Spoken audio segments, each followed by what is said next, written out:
Fruit, vie transformée par l'esprit. Rappelez-vous qu'on avait discuté un petit peu de ce que Gandhi il avait dit. Et Gandhi, il avait dit, ça va être un peu un résumé de ce qu'on va vivre ce soir. Si tous les chrétiens agissaient comme le Christ, c'était quoi? Le monde entier serait chrétien. Et j'ai dit, j'aime beaucoup Gandhi, mais je n'aime pas beaucoup qu'il vienne me mettre devant ma face tout le mal que le christianisme il fait. Et d'ailleurs, il avait dit, si le chrétien il était 24 heures sur 24, bah, moi aussi je serais chrétien. Et à partir de là, il a commencé cette réflexion de dire, ok, mais qu'est-ce qui se passe dans notre vie que parfois on peut dire, oui, je vais faire des miracles, oui, je vais vivre des grandes choses avec Dieu, mais d'un seul coup, on a un caractère déchiant à la maison que personne ne supporte, et tu te dis, mais pourquoi? Pourquoi ça ne se passe pas mieux? Et d'ailleurs, il y a quelque chose qui m'a fait beaucoup réfléchir. J'ai pensé à ça cette semaine. Je ne sais pas si ça vous est déjà arrivé de voir la tête de quelqu'un et tu le vois comme ça et je dis, moi j'aimerais copain avec celui-là, quoi. Il a une tête sympathique, quoi. Mais il y a d'autres personnes que tu le vois la tête et tu dis, oh punaise, lui l'esprit il doit travailler encore en lui. Et quelque part, je me suis dit, et Léo, toi, quel chrétien tu es? Est-ce que je suis parmi ces gens-là que quand on me voit, on dit, celui-là, j'aimerais être pote avec lui, c'est sûr qu'il va m'inviter un kebab ou quelque chose. Ou est-ce que tu vas être plutôt dans ce type de gens que tu dis, que les gens vont dire de toi, ouf, celui-là, il a un caractère, mamma mia. Et donc, du coup, on a dit, ok, les gens de l'extérieur, parfois, ils nous voient, ils ne voient pas qu'on témoigne avec ces fruits de l'esprit. Et à partir de là, on a commencé cette série. Je vous invite à ouvrir vos Bibles si vous avez vos Bibles, sinon, je vais commencer à lire le chapitre 15 à partir du verset 1. Le texte, il commence de cette manière. Rappelez-vous, c'est Jésus-Christ qui est en train de parler à ses disciples. Il va leur dire ceci. C'est moi qui suis la vraie vigne. C'est mon Père qui est le vigneron. Rappelez-vous cela. Jésus, il a dit, c'est moi la vraie vigne et mon Père, donc Yahvé, le roi des rois, le Seigneur des seigneurs, lui, Dieu de l'univers, créateur, il est quoi? Il est le vigneron. Rappelez-vous de cela. Verset 2. Tout sarment qui est en moi et ne porte pas de fruits, il l'enlève. Tout sarment qui porte des fruits, il le purifie en le taillant pour qu'il porte encore plus de fruits. C'est qui il le taille? C'est Dieu, c'est le vigneron. Ça veut dire que Dieu, il veut commencer un travail dans ta vie. Et depuis ce commencement de série, c'est comme si Dieu il est en train de dire, hé, Église Vivo, hé, mon frère, ma soeur, lève-toi parce qu'il y a un projet. Et peut-être pendant ce processus-là, le Seigneur il va venir tailler des choses qu'ils ne sont pas encore avec lui, en accord avec lui. Mais cela, il ne veut pas dire qu'il veut te faire de mal. Au contraire, c'est pourquoi? Pour que tu puisses produire plus de fruits. Maintenant, regardez verset 4, s'il vous plaît. Demeurez en moi comme moi en vous. Et là, verset violent, tout comme le sarment n'est pour lui-même porter des fruits, il ne demeure dans la vigne, vous non plus, si vous ne demeurez en moi. C'est moi qui suis la vigne, vous êtes le sarment. C'est lui qui demeure en moi, moi en lui. Celui-là porte beaucoup de fruits. Hors de moi, en effet, vous ne pouvez rien faire. Et là, on va arriver au verset 6. Mais avant d'arriver au verset 6, les amis, ce que j'essaie d'expliquer ce soir, c'est que toute cette série, c'est pour dire, ce n'est pas toi que tu vas produire les fruits de l'Esprit en toi. C'est le Saint-Esprit qui doit travailler en toi. C'est le Saint-Esprit qui doit t'amener à avoir cette connexion quotidienne avec Dieu pour produire en toi l'amour, la joie, la paix, la patience, la bonté, la bienveillance, la foi, la douceur et la maîtrise de soi. C'est-à-dire, sans le Saint-Esprit, tu vas rester au mi-chemin. Parce que tu vas donner des efforts, et tu deviens quelqu'un de charnel. Rappelez-vous ce qu'on avait parlé dans l'introduction. Alors, maintenant, si vous réfléchissez et si vous lisez avec moi le verset 6, si quelqu'un, là c'est violent, si quelqu'un ne demeure pas en moi, il est jeté dehors, comme le sarment, il se dessèche. On ramasse les sarments, on les jette au feu et ils brûlent. On aime beaucoup dire, Jésus est amour. Jésus t'aime. Jésus, il veut t'accueillir dans ses bras. Mais Jésus aussi, il veut t'interpeller et te dire, « Hey, mon frère, ma soeur, réveille-toi, mon ami. Parce que si tu es attaché à la vigne, tu dois porter des fruits. Et si tu dois porter des fruits, ton caractère, il doit être changé. Parce que quand on parle des fruits, on parle des caractères des chrétiens. Et je vais arriver à cela. Et c'est là qu'on est arrivé au verset 7 et 8 qui sont affichés. Si vous demeurez en moi, que mes paroles demeurent en vous. Demandez tout ce que vous voudrez. Et cela vous arrivera. C'est pas vrai, hein? Mon Père est glorifié en ceci, que vous portiez beaucoup de fruits et que vous soyez mes disciples. Mon Père, il est glorifié en ceci, que vous portiez beaucoup de fruits et que vous soyez quoi? Mes disciples. Si tu es le disciple de Christ, tu dois porter des fruits. Si tu portes des fruits, tu es le disciple de Christ. Et c'est là qu'on s'est posé la question aussi. Mais quel fruit, Léo? Quel fruit? Est-ce que je dois aller évangéliser et les gens qui vont venir croire à Dieu? C'est ça mes fruits? Non, mon ami. Les fruits, pour moi, qu'il parle ici, on est en train de parler plein dedans. De Saint-Esprit. On est en train de parler de quoi? Les fruits de l'Esprit. Et c'est là qu'on est arrivé à Galates. Et on a commencé à introduire ce texte-là. Galates chapitre 5, versets 16 et 18. Et rappelez-vous, dans la prédication charnelle ou spirituelle, et d'ailleurs vous pouvez la retrouver sur Internet, sur la page YouTube, et il dit, j'ai dit plutôt, marchez par qui? Par l'Esprit. Et vous n'accomplirez jamais ce que la chair désire. Car la chair a des désirs contraires à l'Esprit. Et l'Esprit, on a des contraires à la chair. S'ils sont opposés, l'un à l'autre, de sorte que vous ne faites pas ce que vous voudriez. Mais si vous êtes conduit par l'Esprit, vous n'êtes pas sous la loi. Paul il va dire à Galates quelque chose de très simple. Mon ami, toi tu essayes de marcher par tes propres moyens, bravo, c'est bien. Mais à mon avis, en tant qu'apôtre, que disciple inspiré, je pense que tu devrais marcher par qui? Par l'Esprit. Et il va dire pourquoi? Parce que si tu marches par l'Esprit, tu vas produire des fruits de l'Esprit. Mais si tu marches par la chair, tu vas produire quoi? Les fruits de la chair. Et rappelez-vous, et ce n'était pas cool, que quand on a vu la suite, regardez maintenant, on va faire un parallèle entre les fruits de la chair et les fruits de l'Esprit. Regardez s'il vous plaît. D'un côté, il dit quant aux fruits de l'Esprit. Vous vous rappelez? On va le lire ensemble pour reprendre l'habitude, et c'est, je pense, la dernière fois qu'on va le faire ensemble, mais c'est amour, joie, paix, patience, bonté, bienveillance, foi, douceur et maîtrise de soi. Et de l'autre côté, jusqu'avant, Paul il avait dit quoi? Or, les œuvres de la chair sont manifestées. Et regardez ce qu'il va dire.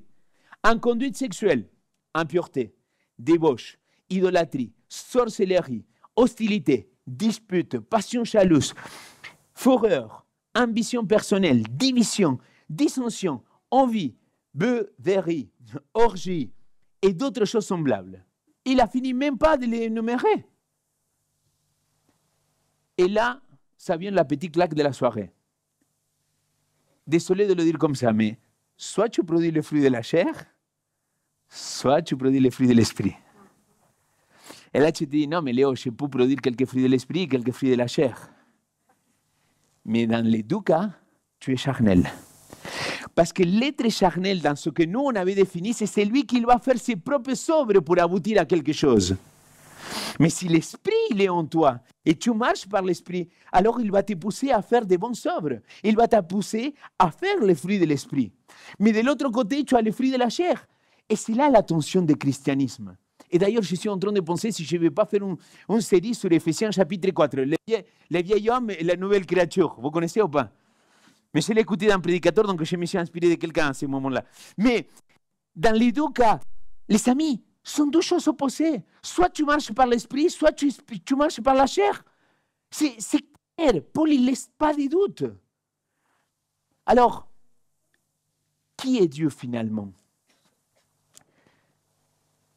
Si vous avez suivi cette série-là, on pourrait dire très clairement que Dieu est amour, Dieu est joie, Dieu est paix, Dieu est patience, Dieu est bonté, Dieu est bienveillance, Dieu est foi, fidélité, Dieu est douceur et Dieu est maîtrise de soi, tempérance.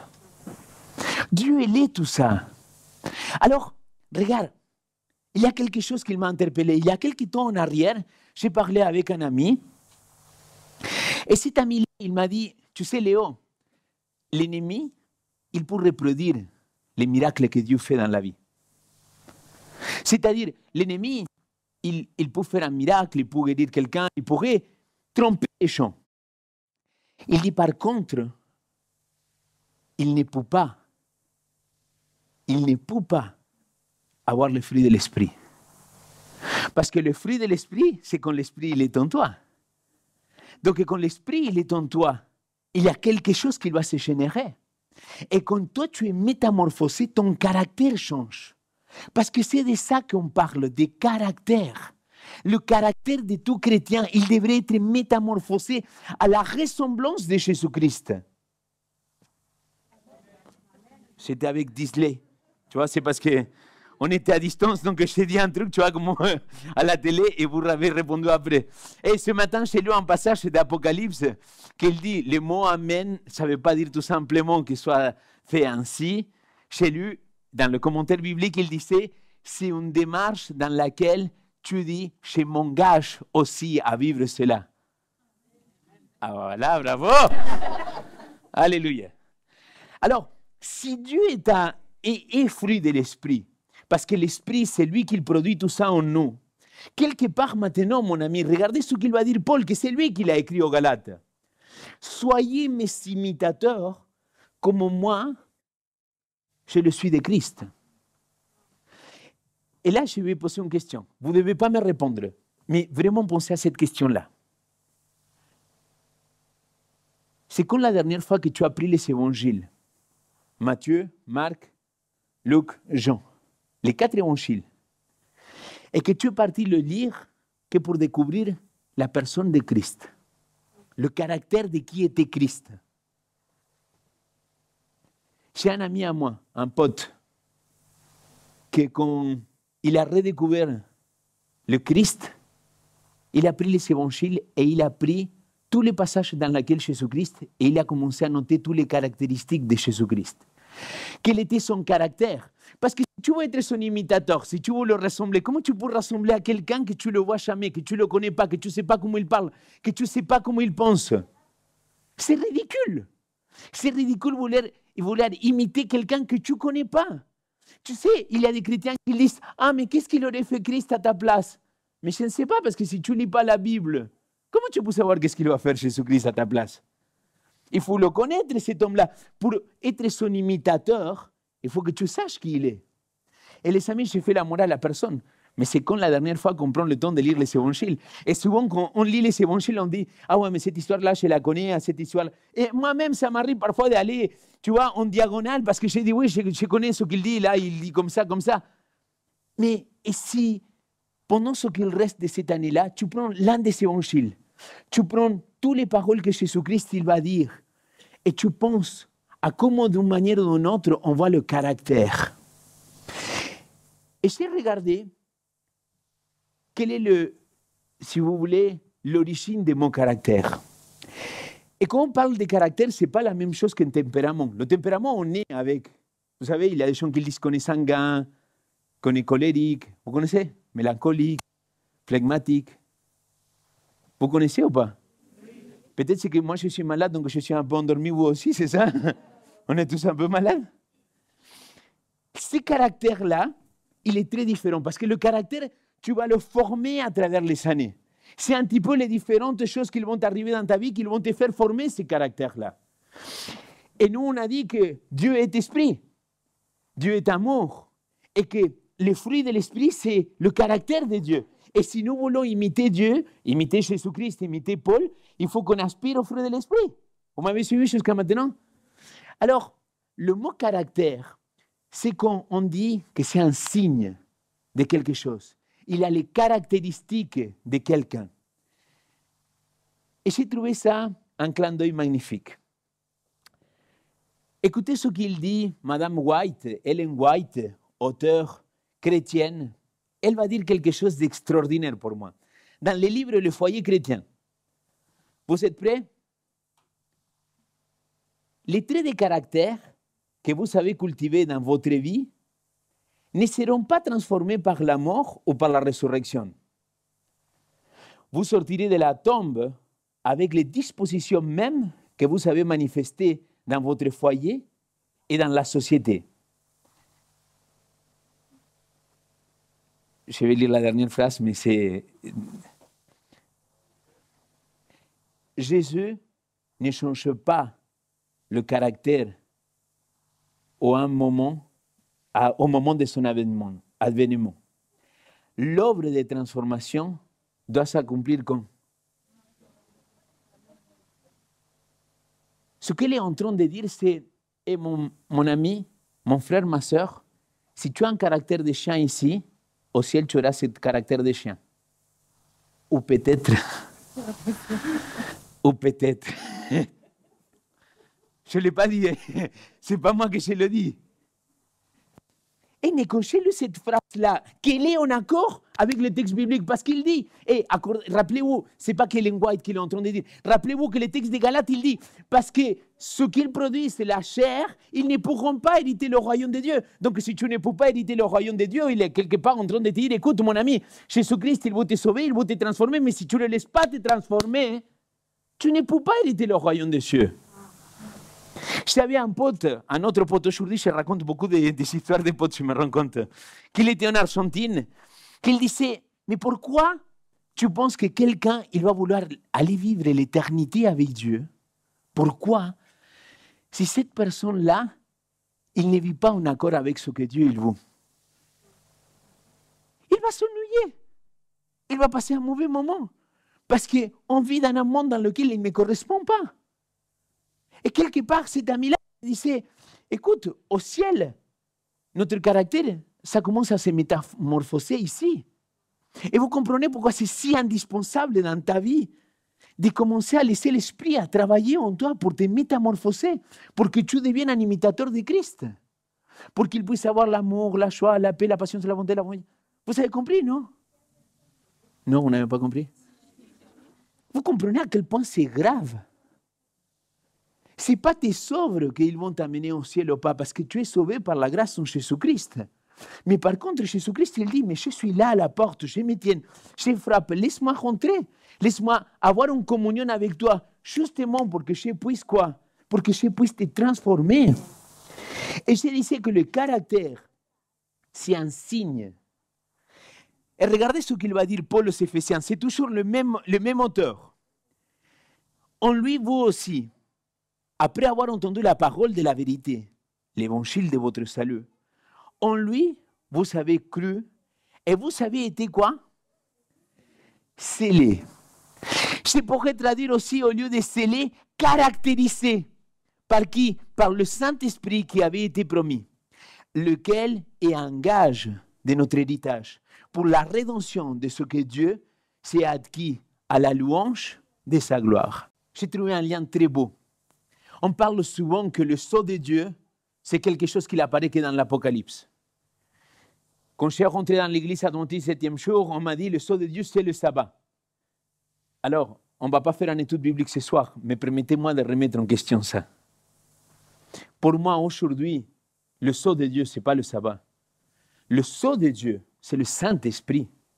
Et le Saint-Esprit, il vient me sceller. Et quand je suis scellé, je me mets en marche dans l'obéissance à la loi. Vous voyez la différence ou pas? Dans la loi, il y a le sabbat.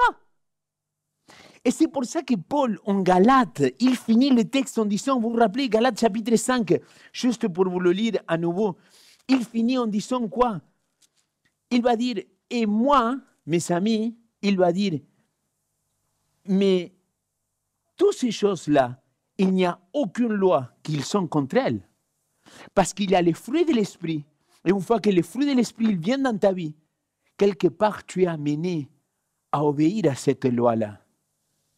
Mais c'est quelque chose que l'esprit, il vient déposer en toi. Et c'est là la différence. C'est pour ça qu'on a besoin de chercher le Saint-Esprit. N'attristez pas le Saint-Esprit de Dieu par lequel vous avez été scellé, caractérisé, qu'il va apporter des fruits en vous pour le jour de la rédemption. C'est l'Esprit Saint qui doit venir porter ces sceaux de Jésus-Christ. C'est l'Esprit Saint qui doit venir et dire, celui-là, c'est mon fils. Celui-là, c'est un enfant de Dieu. Celui-là, il a un caractère qui ressemble au mien. Amen. Amen, alléluia. Parce que c'est de ça que ça s'agit, mes amis. C'est avoir un caractère conforme à lui. Mais comment? À travers le Saint-Esprit. C'est le Saint-Esprit qui va te sceller, qui va te caractériser pour dire, voilà mon enfant. Et là, peut-être, tu te dis, et moi, Léo, qu'est-ce que je dois faire? Simple, mon ami. Ce que tu dois faire, c'est prier pour que le Saint-Esprit vienne dans ta vie. Et une fois que le Saint-Esprit vienne, tu dois commencer à prier pour cela. J'aimerais aller avec vous à Luc, et ça va être un peu la conclusion. On l'a déjà prêché, je l'ai déjà prêché, Benjamin il l'a déjà évoqué. Luc chapitre 11. Et je vais faire un résumé tout simplement de quelque chose que pour moi il est essentiel aujourd'hui dans ma vie en tant que chrétien. Luc chapitre 11, verset 1, la question elle est très simple mes amis. Ses disciples lui disent, un de ses disciples lui dit, Seigneur, enseigne-nous à prier, comme Jean a enseigné à ses disciples. Les disciples de Jésus, ils viennent et lui disent, hey, s'il te plaît, Seigneur, tu as vu que les disciples de Jean-Baptiste, ils l'ont demandé à Jean-Baptiste, Jean-Baptiste, il a appris à prier, s'il te plaît, apprends-nous à prier. Réponse, première partie de Jésus-Christ, c'est laquelle? Notre Père. Verset 5, s'il vous plaît, verset 5, n'oubliez jamais cela. Verset 5, il leur dit encore. C'est encore là, pour moi, il est fondamental dans la vie des chrétiens. Pourquoi? Parce que oui, j'ai dit notre Père chaque fois que je me réveille. Et le Seigneur, il est mon témoin. J'ai dit, notre Père que tu es aux cieux. Et en réalité, je le dis en espagnol. Padre nuestro que estás en los cielos, santificado sea tu nombre, venga a nosotros tu reino. Je ne suis pas en train de prier en langue, je suis en train de prier juste dans ma langue, tu vois. Alors, quelque part, il y a notre Père, il apprend comment faire la prière modèle, et il lui dit quoi? Il lui dit quoi? Mais encore. Ça veut dire que l'enseignement, la réponse qu'il était en train de lui donner, il n'est pas fini. Et c'est là où il va les donner. C'est là le texte biblique que Benjamin, il a prêché. Justement, non, tu as prêché sur les casser la tête aux chouches. Et ça, c'est la suite. Qu'il lui dit qu'un ami, il vient importuner un autre ami. Et il insiste, et que finalement, il lui donne ces choses-là. Et c'est là où j'arrive au verset 9. Eh bien, moi, je vous dis, demandez et on vous le donnera. Cherchez et vous trouverez, frappez et on vous ouvrira. Car quiconque demande reçoit, et quiconque cherche trouve, et à qui frappe, on ouvrira. Et le texte, il dit, quel père parmi vous, si son fils lui demande un poisson, donnera un serpent au lieu d'un poisson? Et les 13, mon ami, les 13 versets à souligner, à marquer, à enregistrer dans ta Bible, à le coller dans la fenêtre, dans le frigo, dans le miroir dans lequel tu les laves le visage, tu vas le connaître par cœur. Parce que le texte, il dit, si donc vous, tout mauvais Léo que tu es, tu sais donner des bonnes choses à Nathanaël et à Naomi. Alors comment ton Père céleste, il ne te donnera pas le Saint-Esprit si tu le demandes? Mais vous voyez qu'il y a le si. Il y a le si. Si tu lui demandes. Si tu ne le demandes pas, il ne peut pas te le donner parce qu'il ne veut pas s'imposer dans ta vie. Et je vais le répéter encore une fois parce que je le dis pendant cette série. Dieu, il n'est pas un violeur. Dieu, il ne veut pas s'imposer dans ta vie. Et donc Dieu, il est respectueux. Tu vois, il va te dire, écoute, si tu me demandes, je te donnerai le Saint-Esprit. Amen. À partir du moment que jour après jour, tu demandes le Saint-Esprit, à partir de ces moments-là, mon frère, ma soeur, c'est là que tu vas commencer à prier. Que l'Esprit il vienne dans ta vie. Et quand l'Esprit il vient dans ta vie, quand tu le dis au Saint-Esprit de venir dans ta vie, c'est là que tu devrais le demander.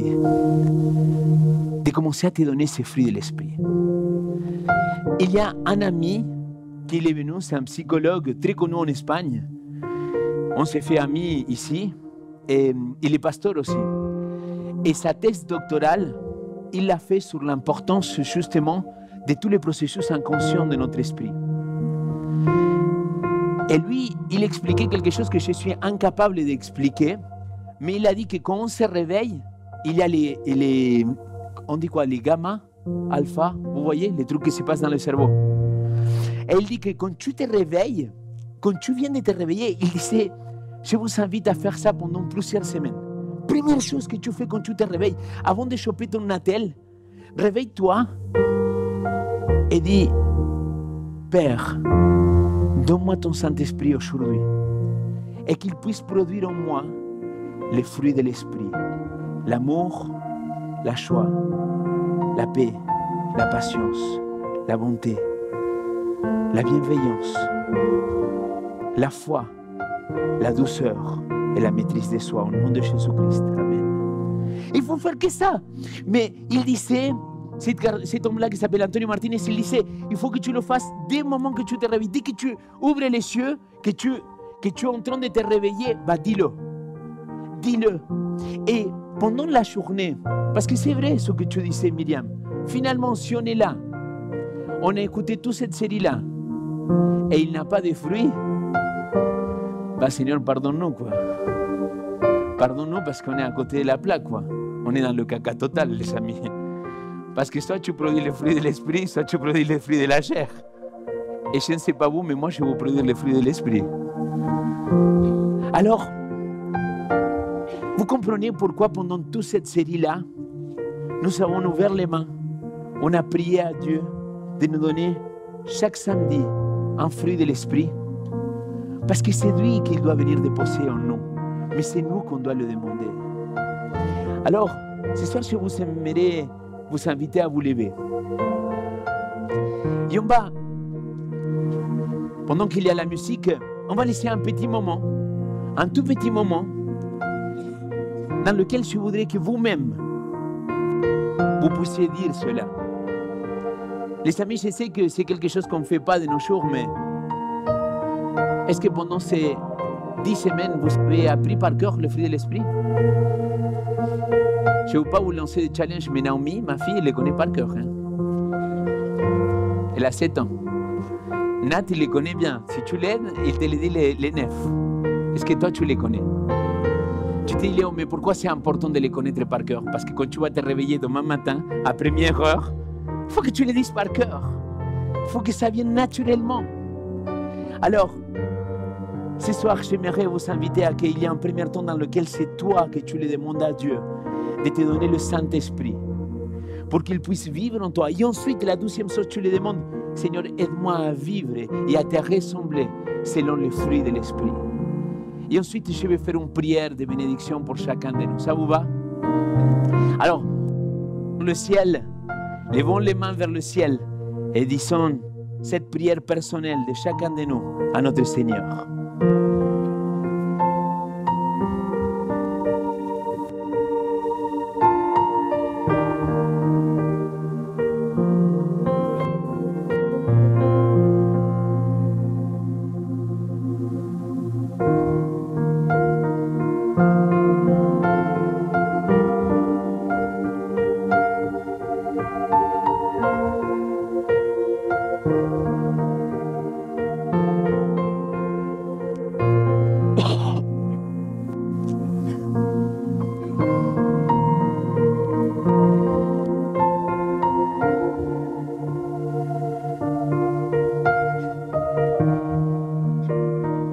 Père éternel,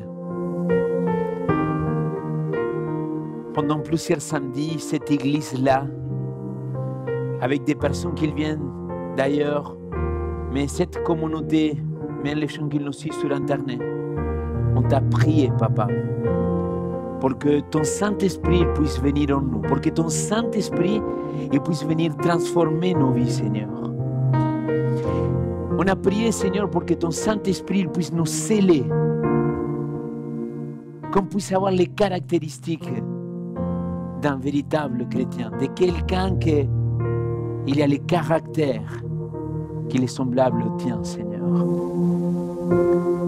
Père, je voudrais te prier pour cette communauté-là, pour chacun de nous, Seigneur.